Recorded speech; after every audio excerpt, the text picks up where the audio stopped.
This happened to me just a bit over a year ago. I'm 24 and have a townhouse in the suburbs. I live alone, which for me gets really boring, so I try to have friends over whenever I can. My closest friends come a couple times a week, and sometimes even sleep over to escape their parents' houses. I didn't have any plans this night, but I had plans for the next day with my friend Sarah, who was supposed to be coming over to have a movie night. So I really was just trying to get this night over with and looking forward to the next day. I went to bed early, like 9:15. In the middle of the night, I woke up. I looked at my nightstand and saw it was 2 a.m., but the way I woke up was odd. My heart was pounding for some reason, and my brain was very alert and aware, like something was happening. I thought maybe I had just woken up from a nightmare or something, until I heard a click from downstairs. I sat up. A door slowly screeched open, and I could hear someone's footsteps entering my home. Although terrified, I thought this had to be Sarah or one of my other friends, as they all had keys to my house in case they needed somewhere to stay. I got up from my bed and walked over to the door, opening it and stepping into the hallway.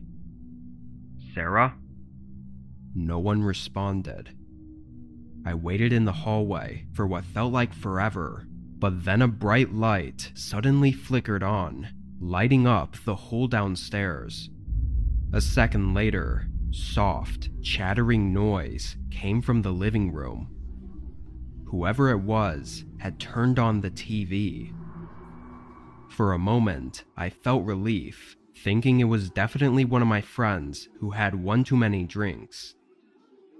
I went down the stairs and into the living room, and felt my whole body turn ice cold in an instant. Some random man was sitting on my couch looking at the TV screen. He looked maybe 50 years old, with patchy, long black hair and dirty clothes. As I stared at him in fear, he glanced over at me and showed a crooked smile, then waved his hand as if to invite me over to the couch. I turned around and sprinted right out the front door. I banged on my neighbor's door until they let me in and called the police. By the time they made it, though, he was gone. No trace of him at all. What's worse is the police didn't take it all that seriously, suggesting it was probably just some harmless homeless man wanting a place to sleep. The way I see it, everything points to otherwise. He picked the lock on my door, sat on my couch, and turned on the TV. Then the sick man smiled at me and invited me over to the couch. I think he may have been a stalker or something, and now I find it hard to even sleep at night when I'm alone, thinking that there's a chance that I'm not really alone.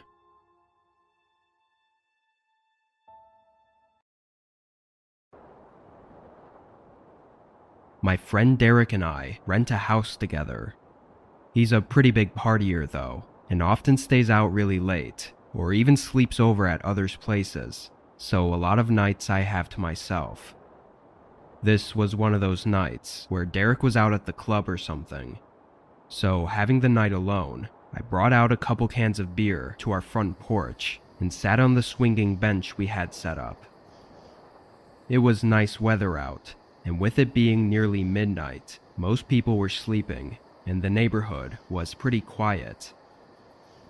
After being out for a little less than an hour, a person came walking down the street in front of the houses. He looked like a large guy and had a sweatshirt on with a hood over his head, but something was off about the way he was walking. He was very stiff, like only his legs were moving and his whole upper half wasn't. When he got up to the part of the road my house was in front of, he stopped and looked over at me. I waited a few seconds for him to say something, but he didn't say anything. He just stood there in the middle of the road, right in front of my house, and looked at me. "Hey buddy, you need something?" He stayed quiet for a moment, then started walking up my driveway. I stood up from the bench and yelled at him to leave, but once I realized he was getting pretty close, I hurried inside and locked the door behind me. I then watched out the peephole as the guy came right up to the door. He waited for another second before pulling out something from under his sweatshirt. It was hard to see from the small view I had, but it looked like maybe a hammer or a crowbar or something. Once I saw that, I knew what was likely about to happen. I ran upstairs and locked myself in the bedroom, dialing 911 and trying to be quiet. I could hear the wood splintering off the door downstairs as I pleaded with the operator for help. Then there was a loud thud and silence. The broken door swaying on its hinges was the only sound. I waited anxiously, only assuming that I'd hear the guy's footsteps approaching the bedroom door at any second. But seconds turned to minutes until I heard a cop car pull into my driveway. I thought about running down to the officers, but the operator suddenly told me through the phone to stay where I was and wait for the cops to get to me, so I sat back down. 30 seconds later, I hear one of the officers walking up the stairs, followed by them shouting and firing off a taser. The guy had been standing right outside the bedroom door, as if he was just waiting for me to open it. He was arrested and apparently was very drunk, but I have no clue who he was or why he did what he did. As far as the officers have told me, the guy wouldn't even say why he was walking down the road or what he was even doing there. All I know is if I had opened that door, it would have been the last thing I ever did.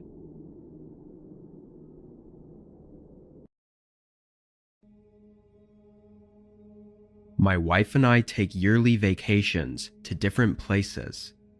It's our way of taking a break from regular everyday life, as well as getting to spend some quality time together. This year we had a cabin booked in Washington State.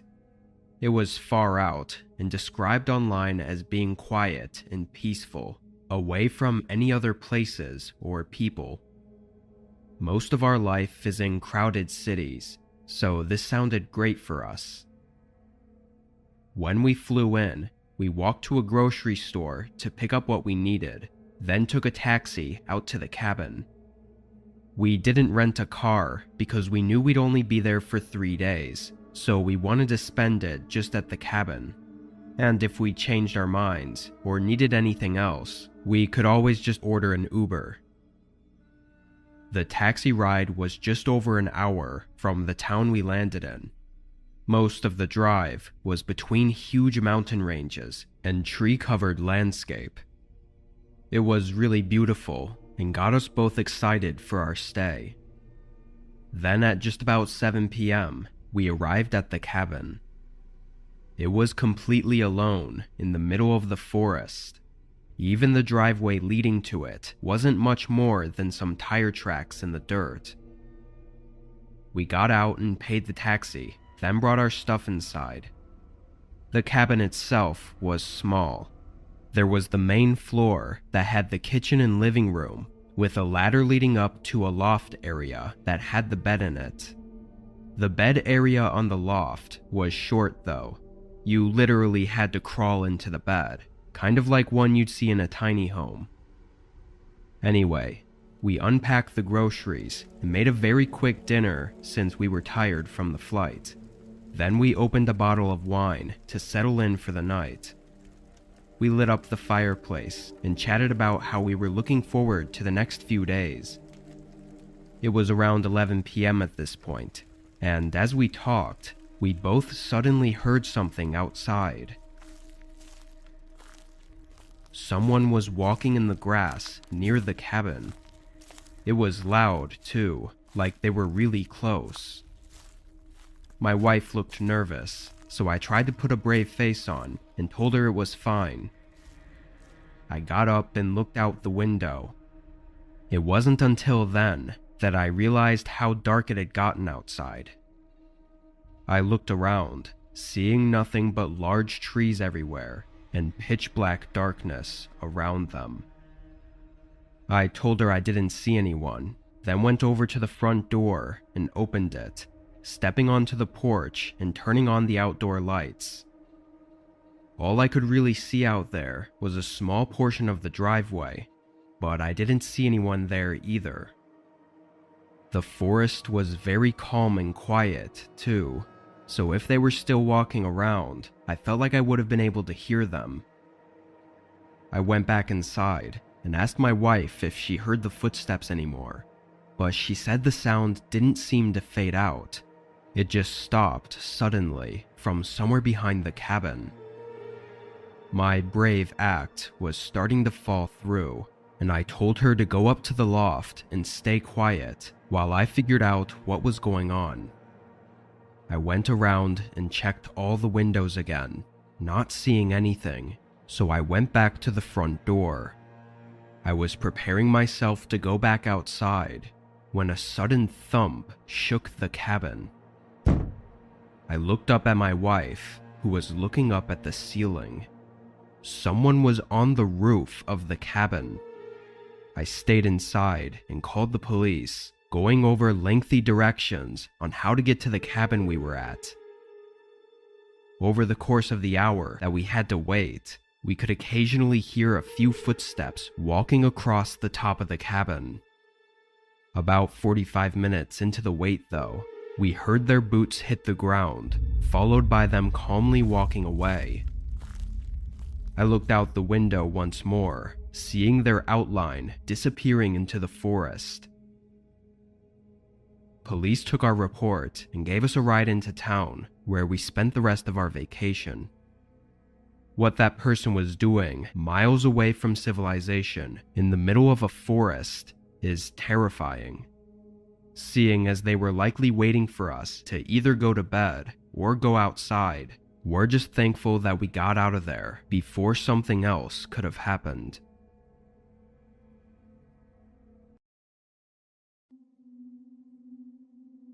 I've owned and lived in the same house for 8 years. It's a normal family-sized home, which was relevant when I had roommates, but when they moved out and it just became me living here, I had nothing to do with the extra space. It was technically a 4-bedroom house, but I only used 2 of the bedrooms. One is my main bedroom, and one is the gaming room. The other 2 rooms were on the far end of the upstairs hallway. One had a few storage boxes in it, and the other was completely empty. After getting out of work at 9, I picked up Wendy's on the way home and pretty much went right to the game room. I was off tomorrow, so what better to do than game all night?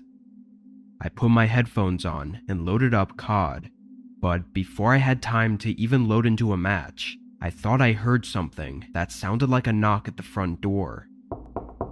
I took my headset off and listened, but not hearing anything and figuring they would have knocked again if there was someone there, I went back to my game. Probably a whole 2 hours went by, and then I heard it again. It sounded like either a knock or a door closing or something like that. But with my headphones on and with my room door closed, it was way too quiet for me to tell. I got up and opened the door, looking out into the hallway and waiting for that sound to come again. After a minute, though, I went downstairs and looked out the front door. Nobody was outside my house, and everything seemed normal. Having been hearing these sounds, though, I obviously made sure the door was locked before going back upstairs. To be a bit more cautious, I left my room door open this time, so if it happened again, maybe I'd hear it better.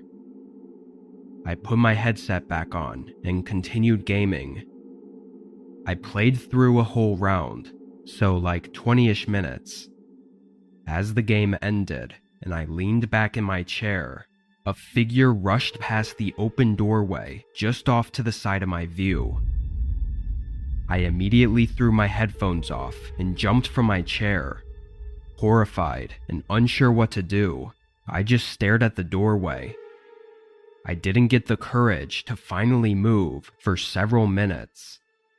When I looked into the hallway though, and eventually the rest of the house, nobody was there. But the front door was unlocked again.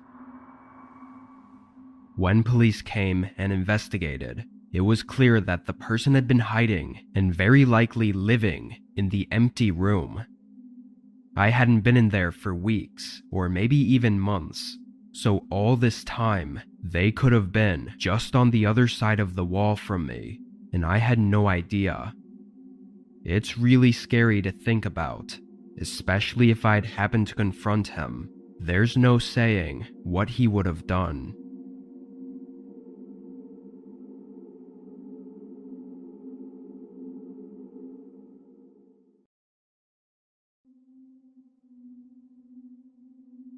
I'm an only child and grew up in a small town.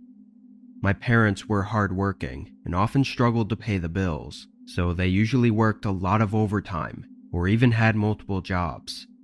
Because of this, I was left home alone pretty frequently. I was 14 at the time, and this night both my mom and dad were working closing shifts, so I was at home by myself after school until 10 or 11. To keep myself busy, I'd usually watch TV or go for walks in the woods behind our house. After getting home from school and having a snack, I went outside and started walking along my regular path while the sun was still out. It was a 2.5-mile trail through the woods that almost never had anyone else walking on it. Strangely though, about a mile into the walk, I saw a guy on the trail up ahead. He was sitting with his back against a tree, wearing a dark blue jacket, and had a red baseball cap tilted downward, covering his eyes and most of his face. From the way he was slumped over, it almost looked like he was sleeping, so I continued walking, trying to quietly pass by him. As I got just a couple feet away though, he lifted his head and instantly locked eyes with me. His eyes were tired and red, and he had this disturbing frown, like he was upset or something. As I passed by, he started standing up, and getting a strange feeling about him, I began walking faster, basically jogging the rest of the trail and back home. I didn't see him follow me, but I locked all the doors just in case. Again, I was only 14, and even though I was used to being home alone, I still got scared pretty easily. I stayed inside and checked the windows one last time before trying to distract myself by watching TV. Only a few minutes after turning it on though, I heard a voice at the back door. I paused the TV and listened, hearing a man call out multiple times, repeating the word hello. I stood up and looked down the main hallway. That same guy with the red cap and blue jacket was standing at the back door, almost pressing his face into it as he tried to look inside. I quickly went back around the corner, but he must have saw me because he immediately stopped calling out and instead started trying to force the door open. I just froze up in the middle of the living room, listening to the door jolt back and forth against the lock. After several attempts though, he left. I called my parents and they called the police, but he was never found. Having been followed home and them trying to break in though, I can only imagine what they were trying to do to me.